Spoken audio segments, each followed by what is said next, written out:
Kalau kita lapang dada, ringan beban kita teh.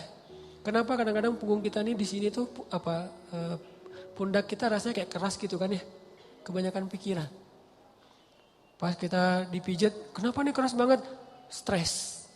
Kenapa kok bisa stres? Dadanya sempit. Orang yang dadanya sempit, satu kesalahan orang aja udah bikin dia nyesek.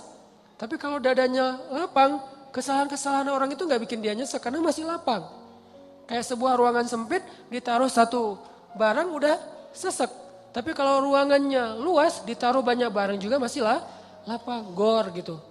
Naruh lemari beberapa masih lapang. Tapi kalau kamar mandi, taruh lemari satu udah gak bisa ngapa-ngapain kan ya. Jadilah syarhus sadar, berlapang dada dengan kesalahan orang lain kepada kita. Sehingga kita gak gampang nyesek, kita gak gampang stres, kita gak gampang nyimpen, gak gampang sakit punggung kita. Kayak gitu Allah bilang, alam nasyrah laka sadrak. Kalau udah lapang dada, wa wada'na anka wizrak, kami turunkan beban-beban kamu. Alladzi anqadha dhahrak, yang memberatkan punggungmu. Caranya gimana? Fa inna ma'al usri yusra, inna ma'al usri yusra, fa idza faraghta fansab, wa ila rabbika farghab. Itu kan ajaran supaya syarhus sadar. Pasti ada kebaikan di sini, pasti ada kebaikan di sini. Minta aja sama Allah, minta tolong kepada Allah, maafkanlah dia. Supaya kita enggak anqadha dhahrak, enggak memberatkan punggung, enggak jadi berat sendiri gitu. Jadi stres sendiri, jadi kayak terbeban sendiri. Ini kalau orang kepada kita. Kayak misalnya cara lapang dada itu kayak husnuzon salah satu yang paling penting. Oh pasti bukan saya maksudnya. Kadang-kadang kan kita suka baper sendiri ya. Ada yang ngomong apa chat di grup, kita ngerasa kayak di-spad gitu. Wah ini gua banget nih yang diomongin. Padahal enggak. Bukankah kita sering dengerin khutbah atau ceramah seseorang ustadz itu. Kayak ustadz itu kenal kita banget. Kok ustadz itu jadi tahu masalah saya sih? Enggak, dia enggak tahu masalah kita. Allah yang menuntun lisannya karena pengen menasihati kita lewat dia. Tapi dia enggak tahu, jadi jangan kegeeran, jangan baper sendiri. Wah ustadz ini pasti ngomongin saya nih. Enggak, ustadznya juga enggak tahu masalah kita. Karena ada beberapa kasus yang saya pernah kayak gitu, saya lagi ngomongin apa, terus tiba-tiba ada jemaah yang kayak tersinggung. Wah ustadz ngomongin saya nih di depan umum, siapa juga orang saya enggak kenal orangnya. Kenapa kok persis? Saya juga sering kayak gitu kan, udah 2 tahun ini kan saya gak khutbah Jumat nih. Kenapa gak khutbah Jumat? Salah satu alasannya saya pengen Jumat itu privasi waktu buat anak laki-laki saya. Karena dia sekarang udah 3 tahun, saya kasih jatah pokoknya Jumatan harus di Cihanjuang bareng Yahya. Karena saya pengen dampingin dia ke masjid hari Jumat. Alasan kedua, ada penyakit ustadz yang dulu pernah saya alamin. Apa penyakit ustadz? Keseringan ngomongin menasehati orang, jarang dinasehati. Nah saya pengen Jumat itu waktu saya mendengar nasihat buat diri saya sendiri. Awal-awal itu benar kerasa. Pas pertama dengar khutbah orang, apaan sih ini kayak gini ngomongnya. Ada tuh ego-ego ustadz kayak gitu tuh muncul tuh. Itu kan yang lagi diobatin tuh. Wah enggak gini, saya tahu dalilnya lebih dari ini mulai. Muncul gitu-gitu tuh. Awal-awal kayak gitu, tapi astagfirullahaladzim, sombong banget sih gue. Udah. Terus kalau ada yang ngomongnya kadang-kadang kayak nggak mungkin belum terbiasa ngomong di depan umum, kayak agak-agak nervous mungkin atau agak-agak kaku gitu. Muncul rasa sombong tapi lama-lama di recovery, diperbaiki apa? Kalau saya menghargai dia walaupun nggak bagus, nanti orang akan menghargai saya ketika saya nggak bagus performnya. Jadi pas saya duduk gitu, dia ngomongnya kayak ngebosenin banget, boring banget tuh ceramahnya, tapi saya tetap gitu. Padahal boring banget ceramahnya, tapi saya kayak menghargai. Apa yang saya maksud di situ? Saya pengen juga orang kayak gitu ke saya kalau saya ceramah. Mungkin teman-teman ada yang kayak gitu sekarang. Apaan sih Ustadz, tapi masih aja gini. Padahal boring banget ceramahnya. Kenapa? Mungkin karena saya juga menghargai ceramah orang yang mungkin belum terlalu terbiasa ceramah. Ini yang saya pelajari ketika nggak khutbah lagi. Ditambah lagi sering banget saya kayak ngerasa si khotib ini kayak ngerti banget apa yang saya sedang alamin. Kayak lagi baper sama teman, lagi baper sama istri, langsung ceramahnya tentang suami kepada istri. Loh kok tahu banget sih masalah saya? Kan sering kayak gitu kan? Itu bukan karena dia tahu loh, Allah yang maha tahu. Allah lagi menuntun kaki kita melangkah ke masjid yang khutbahnya tema itu. Dan Allah menuntun lisan ustadz untuk ceramah pas waktu kita datang tentang tema itu. Allah yang lagi nasihatin kita lewat lisan seorang ustadz. Jadi jangan baper. Gitu juga ke temen. Bukan dia tahu masalah kita, pengen nyindir kita, pengen nyepet kita. Enggak sama sekali. Jadi legowo. Syarhus sadar. Salah satu caranya husnuzon. Ini bukan yang cewek-cewek juga. Kalau lagi ngobrol sama teman-temannya, tiba-tiba ada yang kecelutukan ngomong apa. Jangan langsung diem. Wah ngomongin saya nih, pasti saya maksudnya. Belum tentu. Husnuzon aja. Mungkin dia emang gak tahu masalah kita. Teman-teman yang lain tahu kecuali dia yang ngomong nih. Berarti jangan-jangan kita udah baper habis-habisan. Udah habis air mata kita nangis sepanjang malam. Ternyata gak ada masalah. Kan konyol banget kan ya. Kita udah curhat kemana-mana. Udah marah ke siapa-siapa. Terus udah nangis sepanjang malam. Udah bengkak matanya. Besok pas tabayun. Maaf ya saya gak tahu kalau ada masalah itu. Oh jadi kamu gak tahu? Gak tahu, rugi dong air mata saya udah 1 ember. Ini sering terjadi. Kenapa? Karena kita gak syarhus sadar. Gak husnuzon dulu sama orang lain. Kalau misalnya menurut kita dia tahu banget masalah saya masih diomongin. Oh mungkin dia silap, mungkin dia lupa, mungkin dia terlanjur ucap. Atau enggak dia pasti konsep tuh soalnya captionnya tuh panjang banget. Pasti dia nulis. Kalau gitu mudah-mudahan dia udah sadar sekarang. Belum sempat aja minta maaf ke kita. Yang jelas dia udah sadar. Udah minta ampun ke Allah. Husnuzon, husnuzon, husnuzon. Bukankah Allah mengatakan ijtanibu katsiran minazzon? Satu-satunya yang layak kita seuzon itu cuma setan. Bukan orang. Minimal kita bilang bukan dia gak maksud kayak gitu. Setan yang nuntun lisan dia. Setan yang bikin dia mengatakan itu dan dia udah sadar sekarang. Setan aja yang disalah-salahin, gak apa-apa. Apa salah saya kata setan? Ya emang salah. Apa salah saya? Ya kamu jadi setan gitu. Kan suuzon yang diperbolehkan buat setan doang kan. Kayak Nabi Yusha ketika lupa masalah ikan dengan Nabi Musa pas nyari Khidir. Apa kata Nabi Yusha? Wa ma ansanihu illa syaitanu an adhkurah. Maaf ya Nabi Musa, tidak ada yang buat saya lupa kecuali syaitan. Jadi yang dikambing hitamkan oleh Nabi Yusha adalah setan. Lagian kalau kita ada masalah, pasti kita ngomongnya apa? Auzubillahi minasyaitonirrajim. Setan bilang, enggak, saya enggak godain kamu aja sendiri kegeeran. Kan bisa aja gitu kan ya, tapi tetap itu udah fitrah. Nah dia setan, tapi kalau jin enggak. Kita enggak boleh suuzon sama jin. Ada penampakan apa, nih kayaknya mau ganggu saya sholat tahajud nih. Enggak, dia cuma lewat doang gitu. Tapi kalau setan benar, enggak khusyuk, pasti setan. Enggak bisa move on, pasti setan. Wujudnya manusia. Kan setan itu minal jinnati wan nas ya, dari jin dan manusia tuh. Enggak. Bercanda, astagfirullahaladzim. Nanti saya di-report, di-ban lagi akun saya. Sama mantan-mantan. Banyak gening.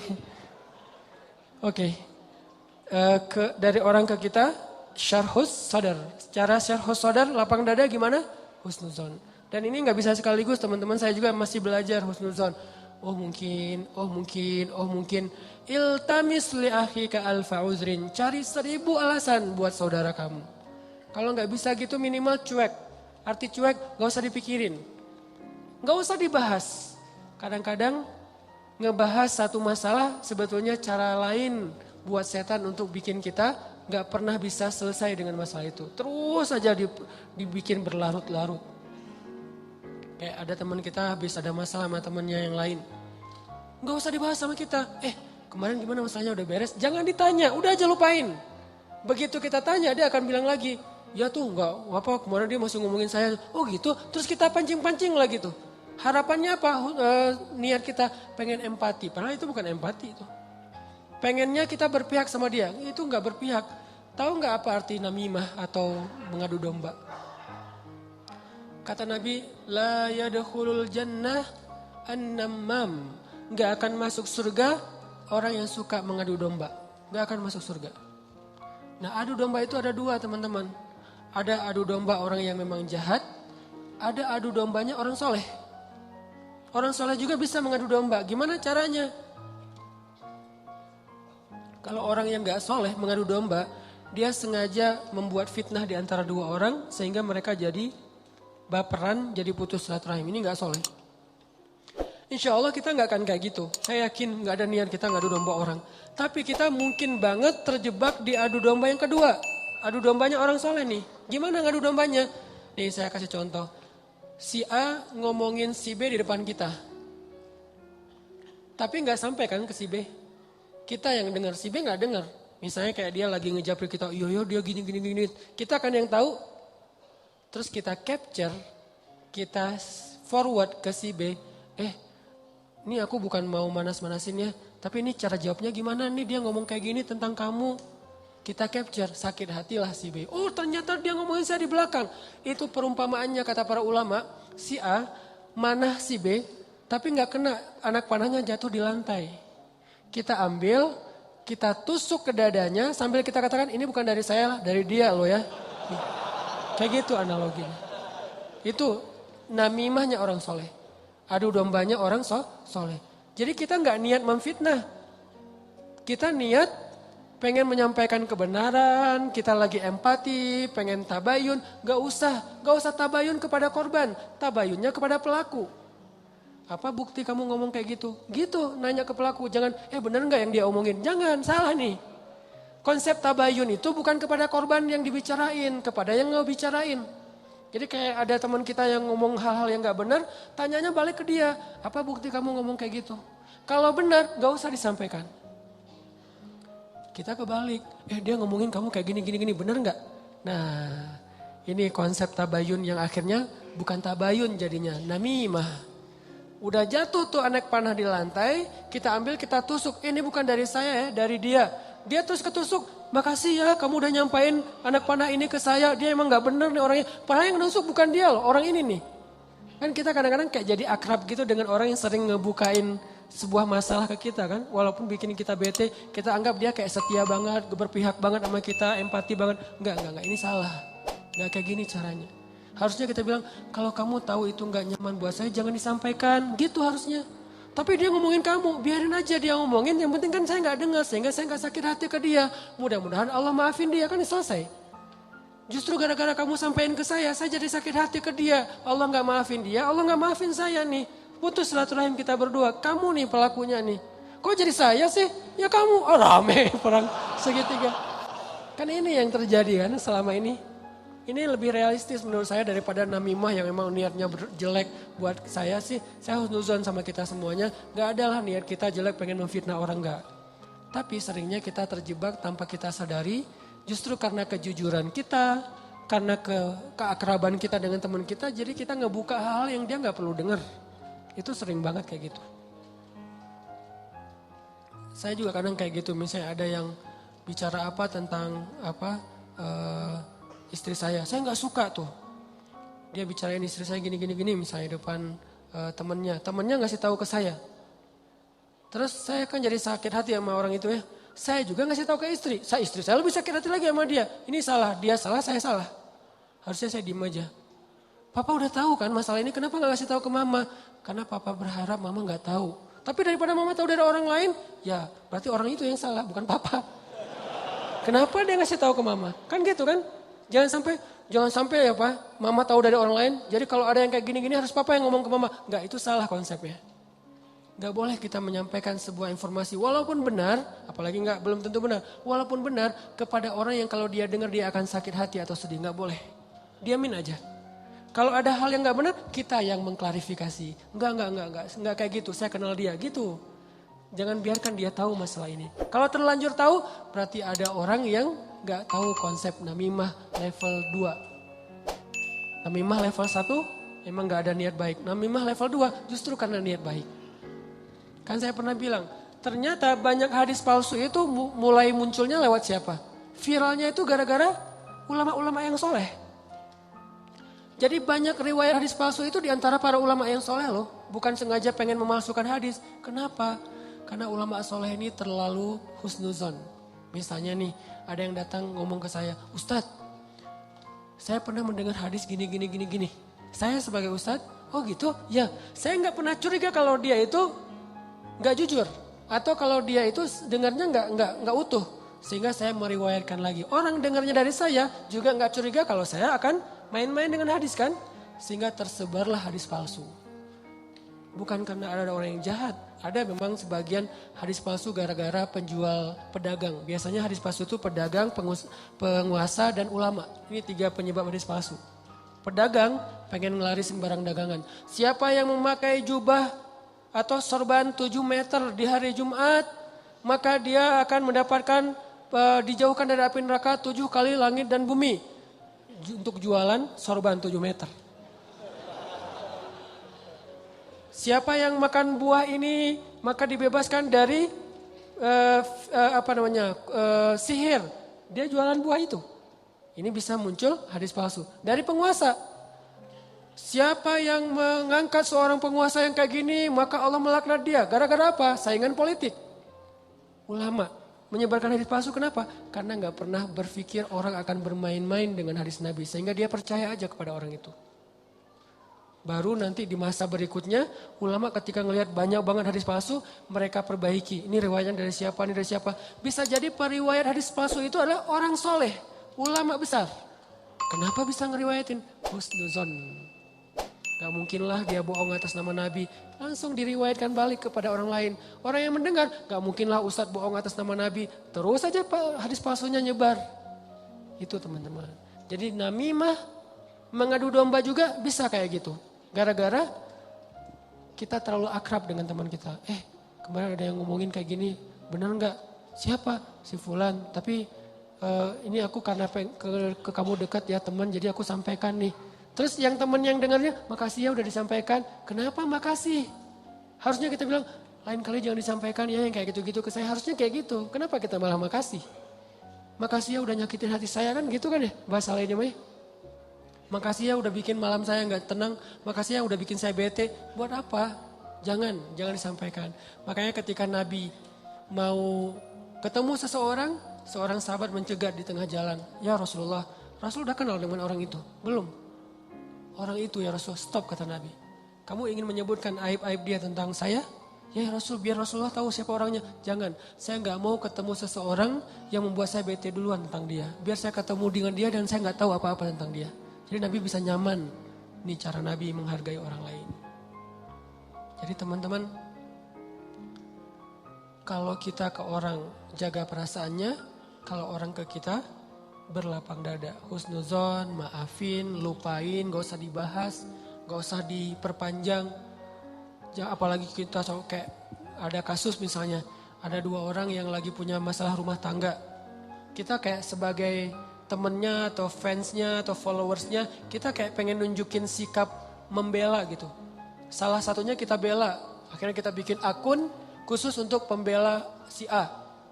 Yang B juga pembela si B. Akhirnya kita rame gitu. Sebetulnya kita lagi mengadu domba 2 orang suami istri ini loh. Harusnya kita kalau nggak bisa mendamaikan, diam. Biar mereka menyelesaikan masalah mereka atau selesai dengan sendirinya karena tidak ada yang respon. Makin direspon makin rame nih. Itu kan terjadi. Jangan-jangan na'udzubillah nih teman-teman. Ada peran kita di dalam perceraian 2 orang yang mungkin terjadi. Atau 3 orang atau 4 orang atau sekian banyak orang cerai gara-gara kita nih. Kenapa gara-gara saya Ustadz? Gara-gara kita ngebelain dia. Makin dia mantap untuk menceraikan pasangannya. Benar juga ya kata kamu. Berarti saya harus menceraikan istri saya. Enggak, saya enggak nyuruh cerai ya. Tapi dia emang kayak gitu orangnya. Nah, ini sering kayak gitu. Ke teman kita juga kayak gitu, ke kantor, di kuliah, di persahabatan. Ini namimah teman-teman. La yadkhulul jannah an-namam. Gak masuk surga orang yang menyebarkan permusuhan atau mengadu domba. Terakhir, mudah-mudahan kita benar-benar bisa menjalankan 2 konsep ini. Satu surat At-Taubah, Ra'fah. Satu lagi surat Al-Insyirah, Syarhus Sadar dalam bergaul kita. Sehingga insya Allah kita gak punya banyak masalah di antara teman-teman kita. Udahlah, jangan sampai kita larut terus membahas masalah pribadi. Ada banyak masalah umat yang harus kita bahas. Kalau kita benar-benar seorang muslim yang empati kepada umat, mending kita habisin energi kita buat ngomongin Dayakolot, ngomongin banjir di Bandung Selatan, ngomongin orang-orang yang pengangguran, ngomongin teman-teman kita yang kena narkoba di luar negeri, ngomongin Rohingya, Suriah, Palestina, apa yang bisa kita bantu buat mereka. Mending energinya dipakai buat itu daripada habis terus energi untuk masalah kita pribadi. Kayaknya egois banget sih. Di sana banyak yang butuh pertolongan kita malah sibuk dengan urusan pribadi. Itu buat saya itu nggak keren. Kita terlalu egois membahas masalah pribadi. Boleh, tapi porsinya jangan kegedean. 30% aja, 70%-nya untuk umat. Saya juga punya masalah keluarga, semua orang punya masalah keluarga, tapi saya nggak mau berlarut-larut. 30% aja, sisanya kalau saya ketemu sama teman, pasti yang dibahas masalah kemaslahatan umat. Mudah-mudahan ini bermanfaat, mohon maaf kalau ada salah kata. Dan semoga Allah memberi ilham dan taufik dalam hati kita untuk menjalankan apa yang sudah kita dengar, bukan hanya jadi wawasan, bukan hanya jadi teori, bukan hanya jadi sekedar wacana, tapi memperbaiki perilaku dan akhlak kita. Barakallah. Assalamualaikum warahmatullahi wabarakatuh.